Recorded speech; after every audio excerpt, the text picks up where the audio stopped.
Alright, so we're starting a very exciting segment of our course. People coming from Windows background find this portion a little confusing, and quite frankly, they don't really see the point. Why should we be doing this? Right? And the idea is to use a command line text editor instead of using a GUI based text editor. What immediately comes to your mind when you think of a command line editor is, what's the point? When I have a GUI and I have an excellent editor in Sublime Text or Atom or Visual Studio Code or whatever the latest trend is, why do I need to learn a command line editor that's going to hamper my progress? And that's the point. The command line editor that is available with Linux and in almost all flavors of Linux, BSD, Mac, all of them. It's so powerful that once you have an understanding of this editor, it's going to save you a huge amount of time on a daily basis. I cannot stress this enough. We are not learning this portion because everybody else does it. We are doing it because it's very useful, and hopefully in these couple of videos I will be able to show you that a command line editor is a really powerful thing to have on your site. Right, so let's start. Let's go over to lesson-05, and we have a file over here which is called utils.py. Now if you want to edit it in a text editor, what you would do is open up a text editor or open up this folder and drag this file to the text editor. So all of them are very easy, but they take a little bit of time when you are working in the GUI. Here you have a very simple command which is called vi, so you can issue that command in half a second, and then you say utils.py, and that's going to open up a text-based editor within your terminal that will allow you to edit this file. Now vi is a very popular command line editor. Some alternatives are Emacs and Nano. I'm not going to cover those because personally I really like VI and I use it every day. So it's kind of a text editor war going on, which is better, VI or Emacs. We don't want to go into that. My choice is VI, so I'm going to cover this over here. And once you get the hang of it, you should be able to move to Emacs as well.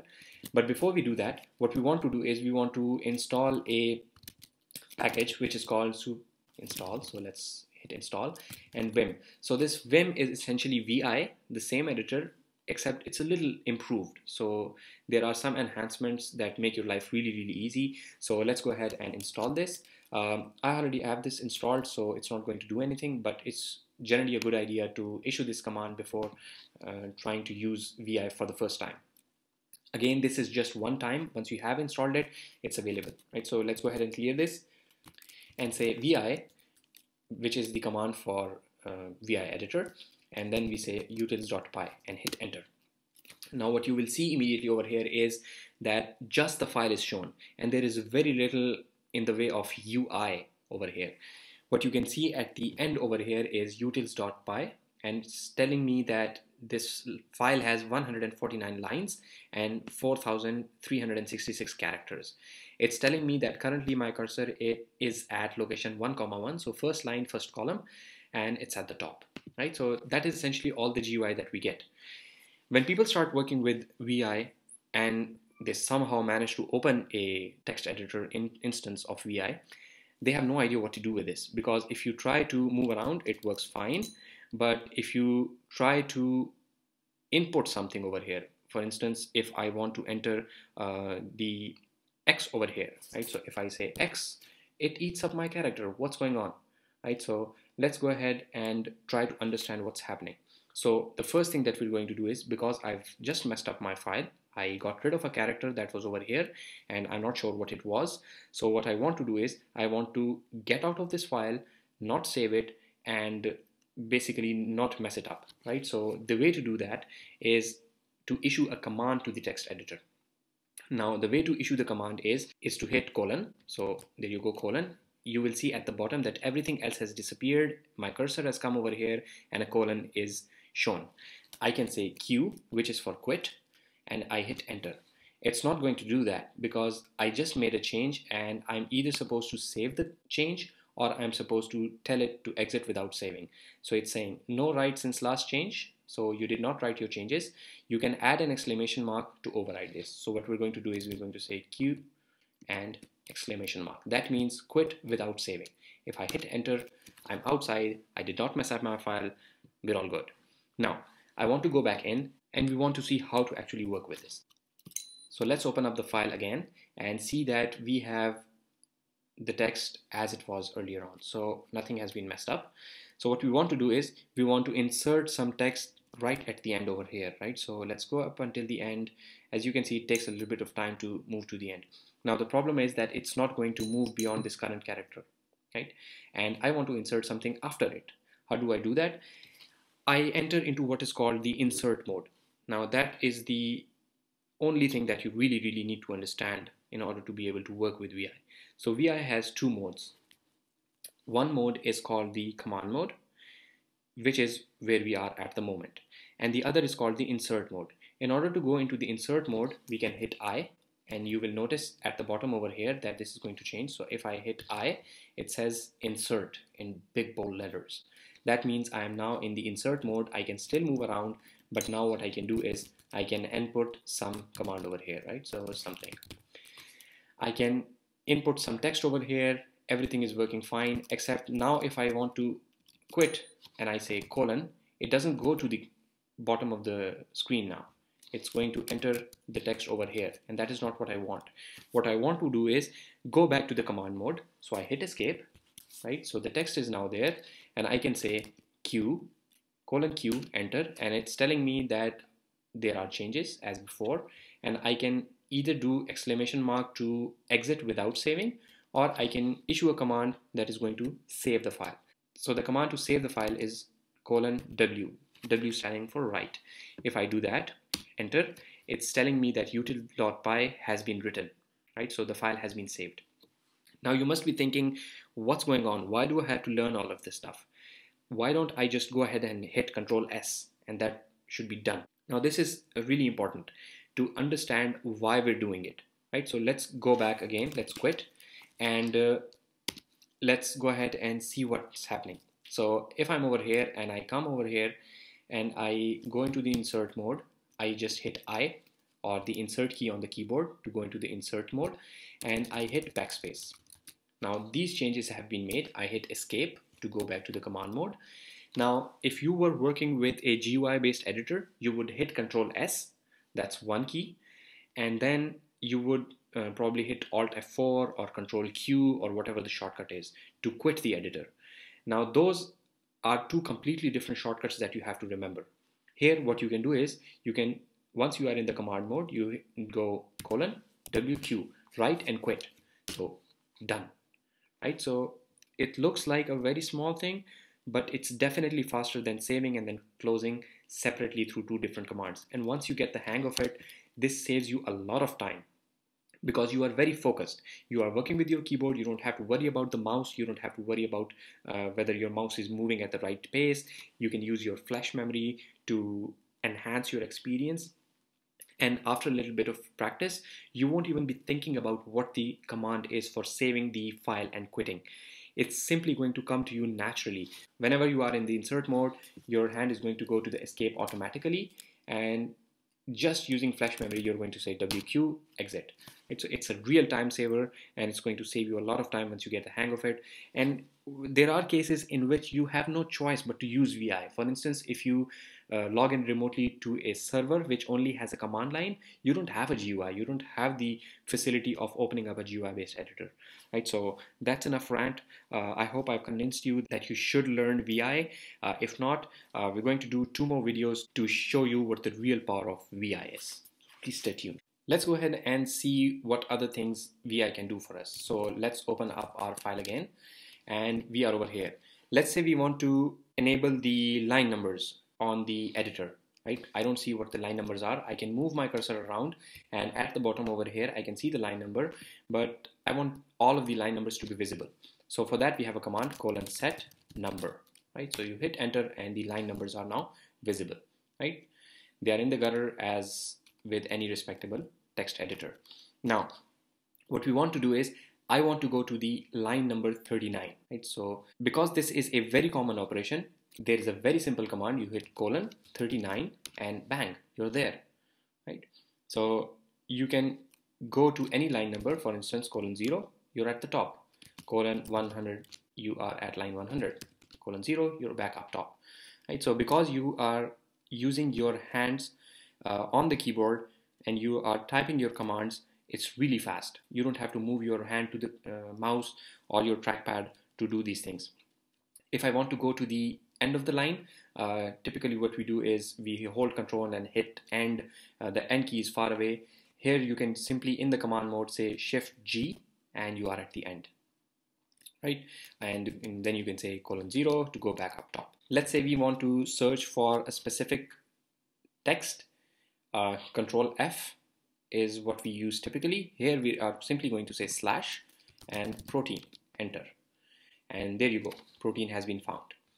Now what you can do is you can hit N, just N, to go to the next instance. So N is for next, that's our next protein, and then protein, protein, protein. You can keep hitting N and you are going to find all the proteins. Once you reach the end and you hit N again, it's going to say search hit bottom, continuing at top. So it's going to cycle around. So this is a very useful way of finding commands. So you don't have to hit Control F and then type. You can simply hit slash and then you can say sequence and you're there. Okay, so that's really easy. Let's go to line number 36 and take a look at something that is not very easily done. Let's say I want to move to the square bracket over here. Right? So typically what we would do is we would hold the right arrow key or hold control and hit right arrow key until I reach over here. But I have a very specific description of what I want to do. I want to reach to the next bracket, square bracket. So what I can do is I can just hit the command of F and then bracket and I'm immediately over there. Right? So F is for seeking forward and then you enter the character that you want to seek to. For instance, I can say F capital H and it will jump to H. I can say F capital K and it will jump to K. Right? If I want to go to the beginning of the line, I can simply hit 0 without the colon. With the colon, it's going to move to line number 0. If I just hit 0, it's going to go to the beginning of the line. Now, I can hit F bracket and that goes over there. If I want to go to the matching bracket, I can simply hit the percentage sign and it's going to go to the matching bracket. Percent again, and it will go to the initial starting bracket. So once I'm at the bracket, I can say percent and you can see that I am now over here. The cursor moves to the matching bracket. So these are really powerful commands that you can use. To recall, what we've done is we've done :0 to go to the first line. We've done Shift G to go to the end, :0 again to go back up, slash protein to find something, then N to find the next instance, and keep doing N to find more instances. And we have done F character to go to that particular character and then percentage sign to go to the matching bracket. And you will see that everything is being done on the keyboard and you don't have to go to the numpad, you don't have to go to the arrow keys, you don't have to go to the end and home and page up, page down. Everything can be done on your main screen. There are ways to even avoid the arrow keys. We're not going to do that because I personally don't like that and I don't think that's a time saver for people coming in from a non-Linux background. So we're going to skip that. You can use the arrow keys, but other than that, your hands are going to stay on the main home row and you're going to be able to do your work really quickly.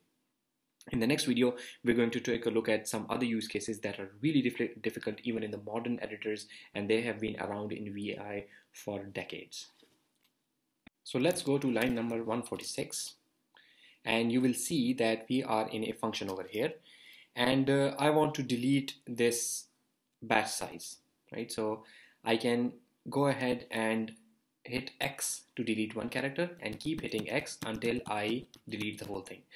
Now you must be thinking, why bother with X? Why not just use backspace or delete to delete it, right? And I'm going to show you why in a minute.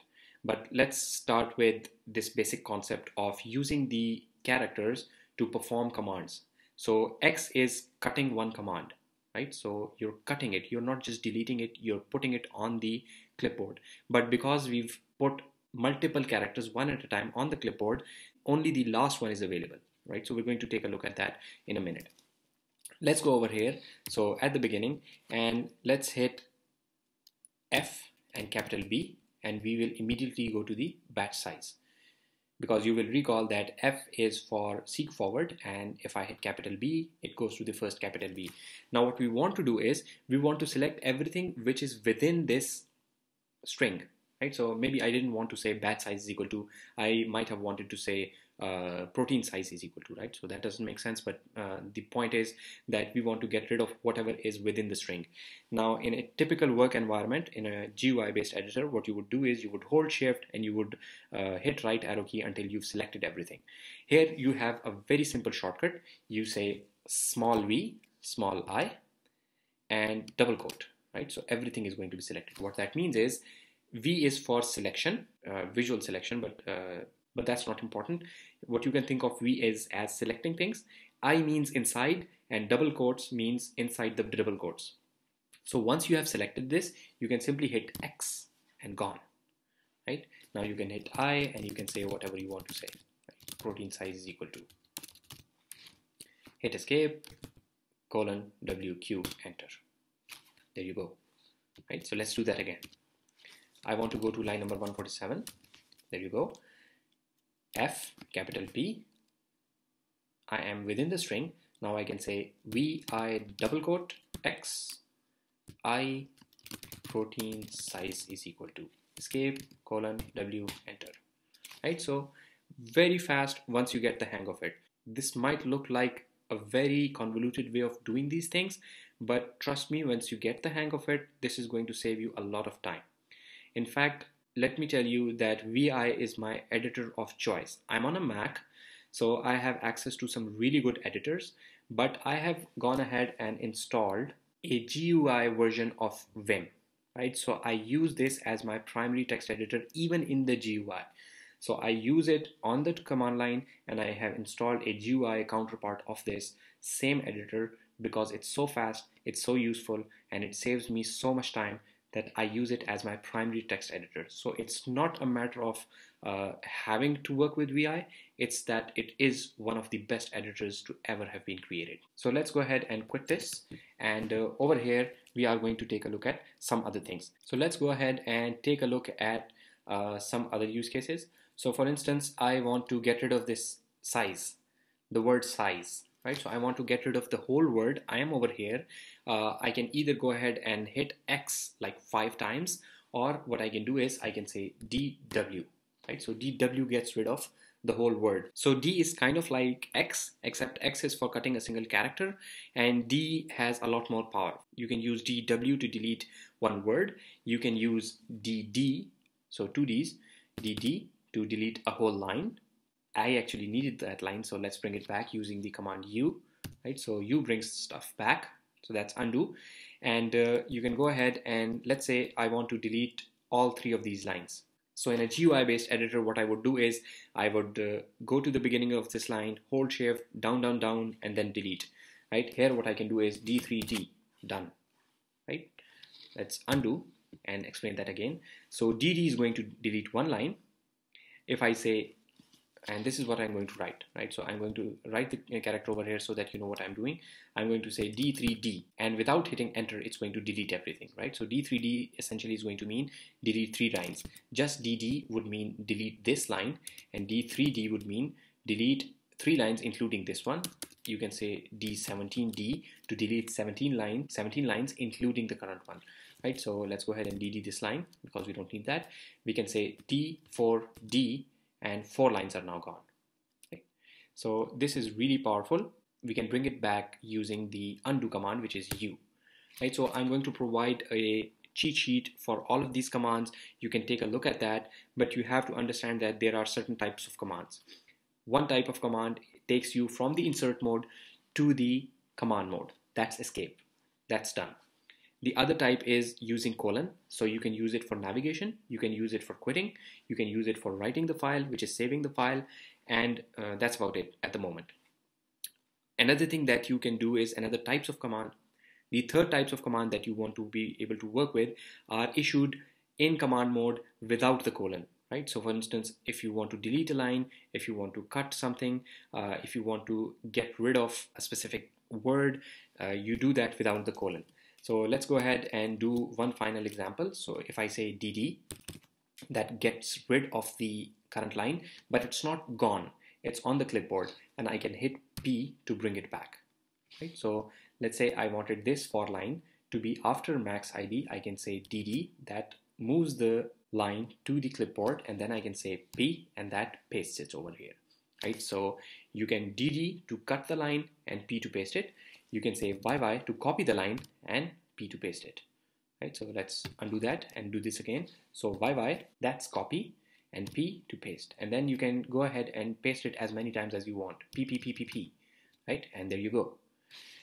Or you don't want that. So undo, undo, undo, U, and we're back. Hit escape just to make sure we are in the command mode, and colon, right, quit, and we're out. Now you must realize that we have just scratched the surface of this really powerful editor. If you get in the habit of opening your files in VI, you'll find that it is an extremely powerful editor. It's at par with any modern editor that you can find, and it saves you a lot of time when you are working on the command line. And it's one of those things that really brings the power of command line to your fingertips, literally. In this video, we want to take a look at the security and permission model of Linux, but we're not going to start explaining the model out of the blue. What we want to do is we want to take a use case and explain how the permission model fits into that. So our use case is that we want to create a folder in which we are going to have some tutorial files put together. So these are going to be video files that we download off of YouTube or another site, and everybody on our machine should be able to access it, right? So that's the idea, a folder in which we have quite a few files downloaded for everybody to share. Now let's begin by understanding first that everything that I do is happening in my home folder. So if I do pwd, you will notice that I am in /home/nam. Now because these folders are going to be visible to everybody, I want to keep them outside of my home folder. I don't want to give access to my home folder to everybody else. So what we're going to do is we're going to create a directory in the root folder. So we're going to say mkdir/static, right? So we're going to call it /static. This /static is going to be a folder that is going to hold all the tutorial files that are going to be visible to everybody. Now when we try to create this folder, we get a permission denied error. The reason is that this slash is not my home directory, therefore I am not allowed to make changes to it. This can only be done by an administrator, and as we saw earlier, we can use the sudo command to do this. So we can say sudo mkdir/static. Now we have a password prompt and we enter the password, and the /static is going to be created. So let's go to the root directory and say ls-lh, and we see quite a lot of information over here.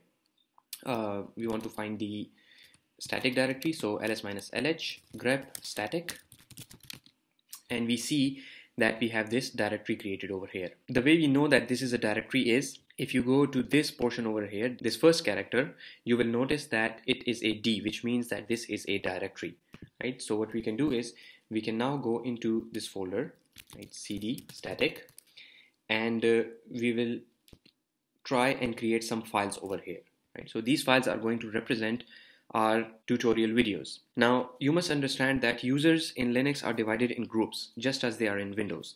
This is for systems where you can have many users, so you can have front-end programmers put in the group front-end, you can have database admins put in the DB group, then there might be some files that belong to my user, nam. But there might be some files that all front-end programmers need access to, and there might be some files that everyone in the system needs access to, right? So that's the kind of use case we're trying to cover. In our example, we are going to allow all people to access the tutorial videos that we put in this /static folder. So let's go ahead and try to create a file over here. So we say touch myfile.txt, and we'll get a permission error. The reason for this now is that although we were able to create the /static directory using the sudo command, this /static directory is owned by the root user, which is the system administrators. Now I am the system administrator, but Linux treats my user nam separately from the administrator, even though I am allowed to execute the administrator commands through sudo. But as far as Linux is concerned, these are two separate users. So the first thing that we want to do is we want to change the owner of this directory to my user so that I can make changes to it. I can download files to it. I can download tutorials to it, right? So that's the first thing we're going to do. What we're going to do is we're going to go back, cd/, And here we're going to say chown, which is short for change owner, and I'm going to say that the new owner should be nam for the directory static. So when we do that, we get again a permission denied error. The reason is again the same, /static is owned by root, not by me, so I cannot change the owner. So I go sudo, and now the root user has changed the owner of static directory to my user. So if we say ls-lh grep static again, you will notice that this has now changed to nam. So this was initially root, and now it has changed to nam. So that means that I am now the owner of this directory, and if I go in there, I can now touch my file.txt and no error, and this file is now created. Now, since I am the owner of this directory, I can make changes to it just as I like. So that's the first thing that we wanted to take care of. So let's go ahead and create another file. We're going to call it download-tut.sh, right? So this is going to be a file that is going to hold the commands that are going to download the tutorial for us. Okay, so let's go ahead and edit this file, and I'm going to put echo something else. So I'm going to put that content in, right? Let's go ahead and save it by hitting escape, right quit, and if you're not sure what I just did, you can go ahead and look at the VI tutorial again in case you skipped it. So now we have this download-tut.sh file. Imagine that in this file we have youtube-dl commands sitting here, in which we put the playlists that we want to download and simply run this file, and it's going to download all the playlists that we put in this file. So not only can we download multiple videos using a single command, we can also download multiple playlists using a single command now. Quit it again. So let's go ahead and execute this command, and the way we execute commands is we say download-tut.sh. When we try to execute this, it's going to say command not found. Now that's weird, because we have this file just sitting over here. The reason is slightly involved, and we'll have to explain that in detail in the next video. In the previous video, when we tried to execute download-tut.sh, we got an error which says command not found. Now, the reason for this is that whenever we type a command in the command line, Linux searches for the command in a particular list of locations, right? If it's not found over there, it's command not found, right? So that is as simple as that. What is that list of locations? We can take a look at that by saying echo $path, right? So this is the environment variable of path, all caps, starting with a $sign. So when we say echo $path, we are going to get a list over here. So this doesn't look like a list, but imagine that this is a comma, right? So all the different elements are separated using colons. This probably reminds you of the path environment variable in Windows. There are a few differences. In Windows, the separate entries are separated using semicolons instead of colons, and the path obviously is in Linux format instead of Windows format of backslashes. So we have forward slashes. So this /usr local sbin is one directory in which the command is going to be searched for. Then we have a separator in the form of a colon. And then we have another directory, usr local bin, and then we have another one, usr sbin, and so on and so forth. So whenever you type a command, it's going to be found in this. So we can go ahead and say which youtube-dl, and it's going to tell me that YouTube DL is being found in usr local bin. So not in this one, but in this one. So YouTube-DL has been found in this, therefore it's not a command not found, right? So that's the idea. Now going back, you will notice that we are in /static. So download-tut.sh is in /static, and that /static is not in this path environment variable. That means that Linux is never going to search for download-tut in this /static. It doesn't matter whether it exists in the current directory or not, because your current directory is not in this path environment variable. So there are two things that you can do over here. You can either go ahead and edit this path environment variable and add /static to it, or you can go ahead and add a dot to the end of this. So maybe we can go ahead and say path is equal to this whole thing, right? So this whole thing can be retrieved using $path, and then we can say colon, and then we can say dot, right? So that means also search for the command in the current directory, whatever that happens to be, right? But we don't want to do that at the moment. What we want to do is we want to simply execute download-tut.sh, right? So let's go ahead and clear this and see that this is sitting over here in our current directory. So what we can do is tell Linux to not try to find the command in the path environment variable list. Instead, we are going to tell you that it is in the current directory. So /download-tut.sh. Right, so let's go ahead and execute it first with the old error so that we know the difference. Download-tut.sh. So I'm now telling Linux explicitly that download-tut.sh should be found in the current directory. So now when I try to execute it, it's going to give me a separate error. Now this is different. Initially the command was not found. Now the command has been found, except it now cannot be executed. I'm getting a permission denied error. So we know about the owners. So let's go ahead and see using ls-lh whether I am the owner. Yes, I am the owner. Then what's wrong? Why am I getting a permission denied error? The reason for this is that by default, Linux disables execution of all commands. This is for security reasons. Imagine that you downloaded this file from the internet and you weren't sure that this was an executable file, and you double click it and it spreads the virus, right? So Windows has a similar thing in place, which is the UAC. When you double click on an executable that you downloaded off of the internet, Windows is going to give you a pop-up, but that gives you an option to execute, and people hardly ever take a look at it. They just hit open or execute. So that leads to a lot of security problems. Here, when you are trying to execute a file that has been created or downloaded, you have to explicitly make it executable so that the operating system is sure that you know what you're doing and you really do want to execute it, right? So that's one of the areas that Linux really excels in, and that is one of the reasons why Linux does not have so many viruses as Windows. Anyway, so since we do want to execute this file, we want to make sure that Linux understands this as an executable file. So for that, we're going to execute a command which is called chmod. So mod stands for mode, and we are trying to change the mode. So this is change mode, and we are trying to tell it that it should be +x. +x means that execution should be enabled, right? So read plus as enabled and x as execution. So execution of the file that I now list, which is download-tut.sh, that should be enabled, right? So change mode to enable execution of download-tut.sh. Once I do that, you will notice ls-lh. Let's go ahead and do that. You will notice that for this download-tut.sh, there was no x in this whole thing over here. Now we have 1x, 2x, and 3x's over here. Let's first go ahead and execute this file. You will also notice that it has now turned green. So if you have a terminal that outputs color, you will notice that things which are executable are in a different color, so that you are clearly aware of which can be executed. So let's go ahead and execute this again. So we can say /download-tut.sh, and now whatever commands were in the sh file, those are now going to be executed, right? So this sh essentially is a script which is going to execute all the commands which are in this file, and that is called a bash script. So we're not going to go into the details of bash scripting in this course. The reason is that I don't think bash scripting is as useful as the rest of the command line.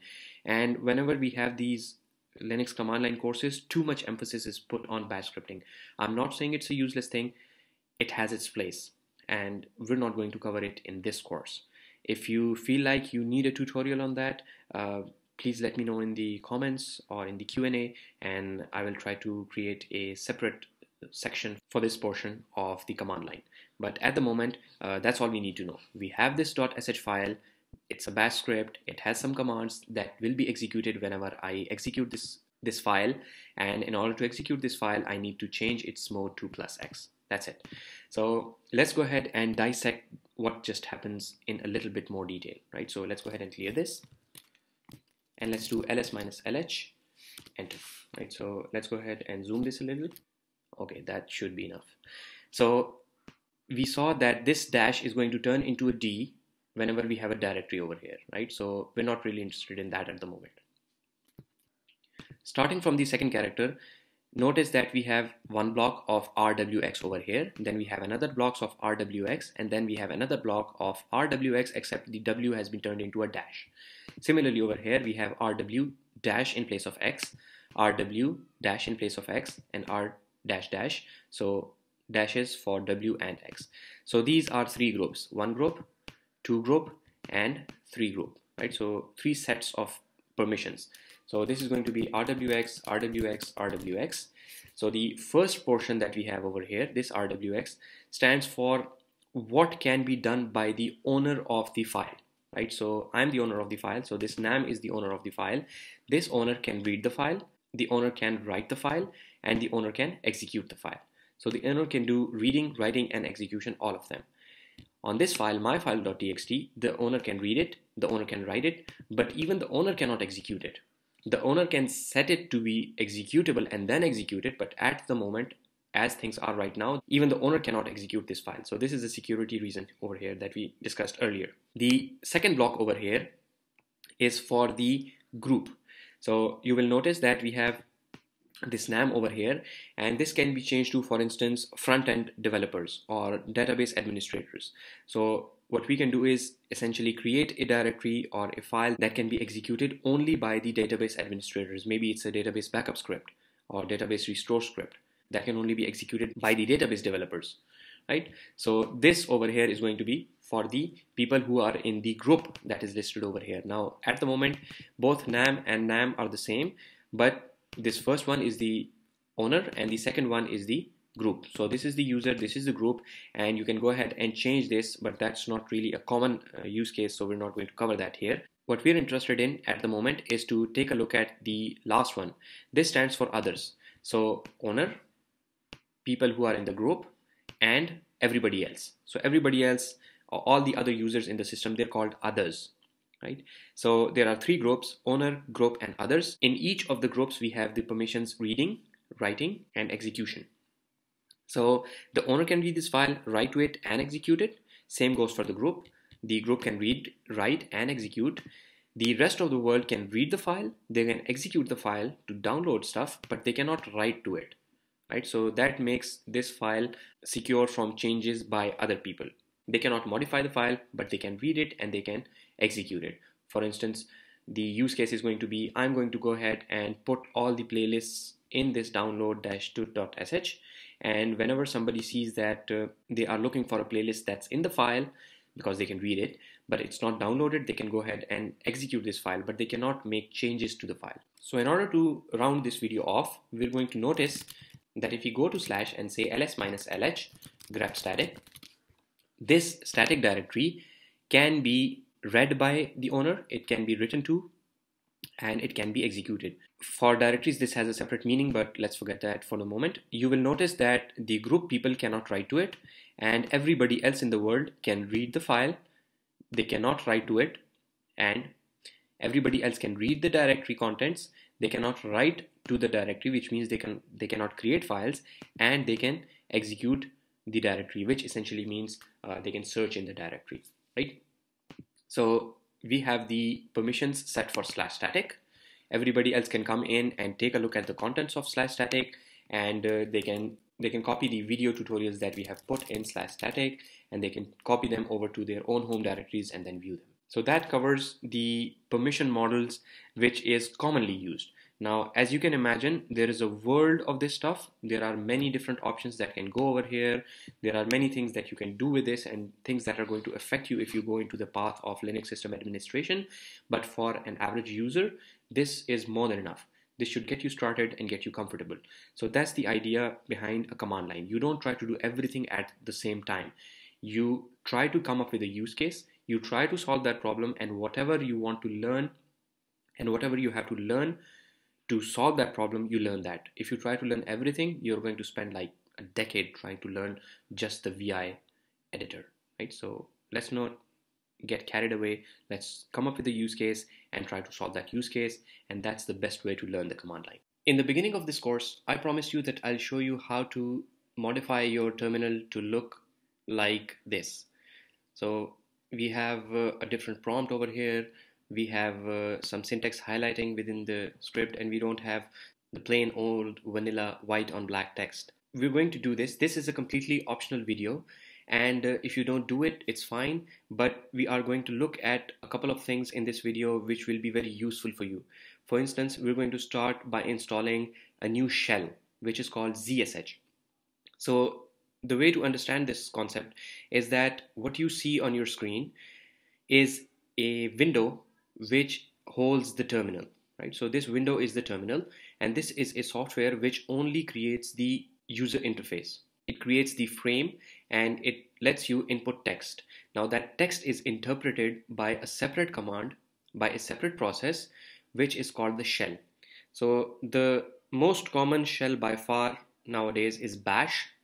So that's bash, and that's what we've been working with, and that is where the name bash scripting comes from.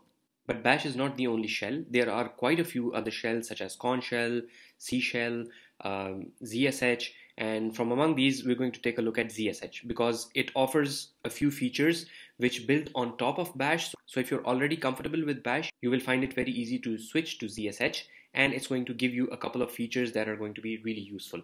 So let's go ahead and move to our shell which has bash at the moment.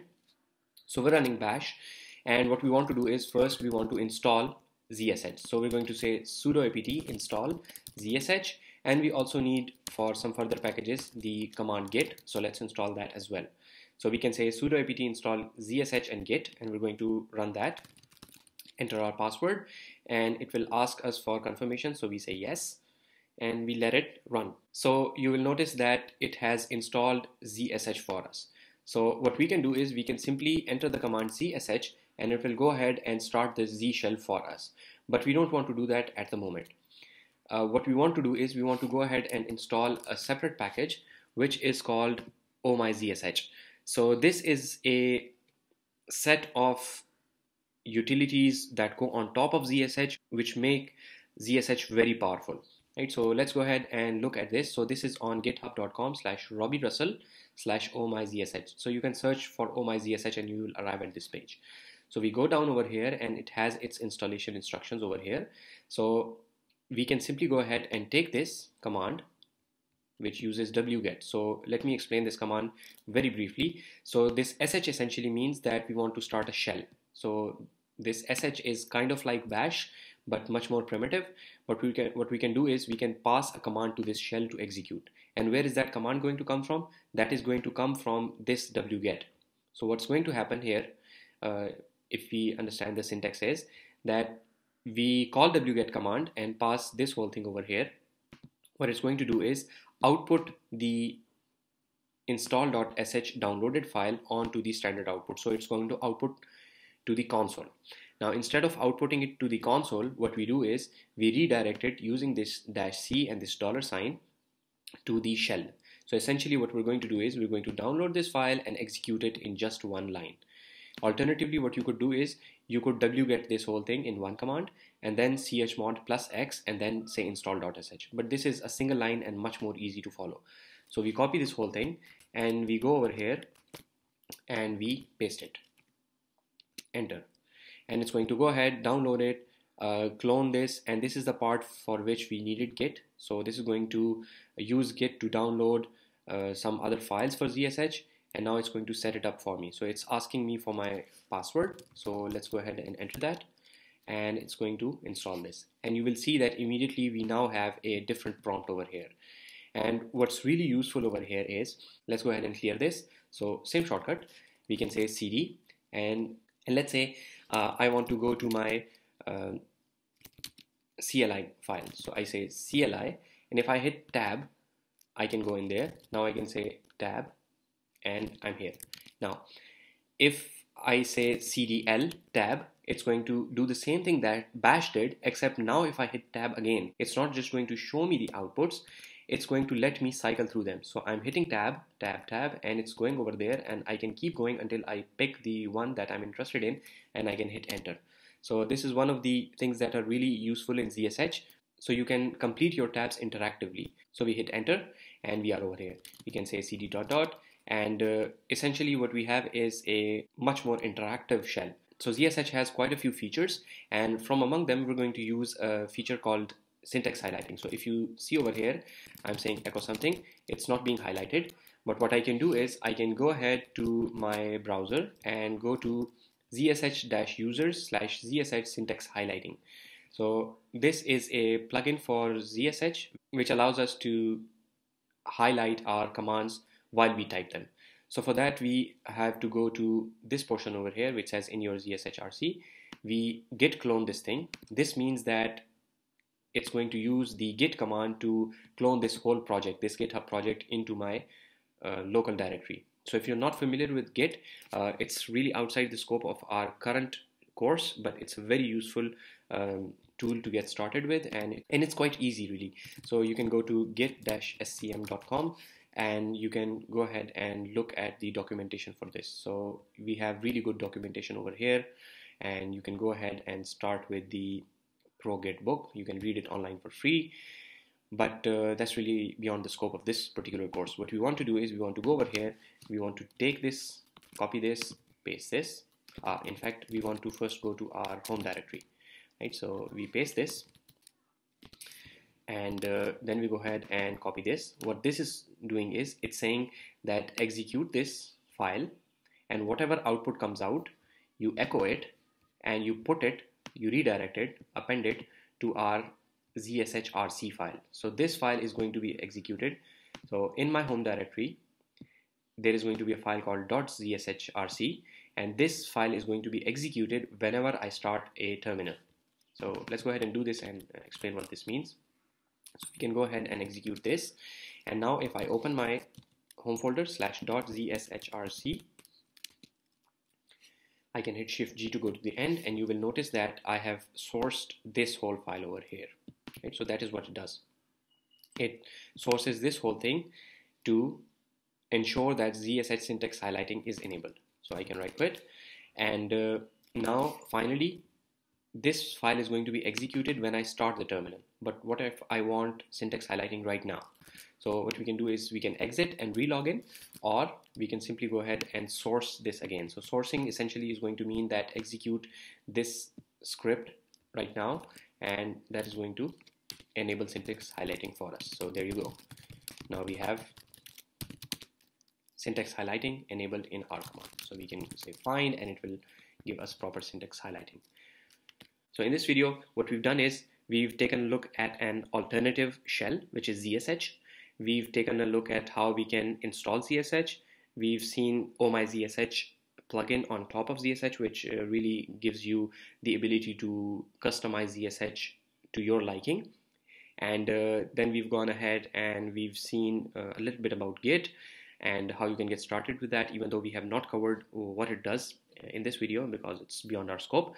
And finally, we've enabled syntax highlighting.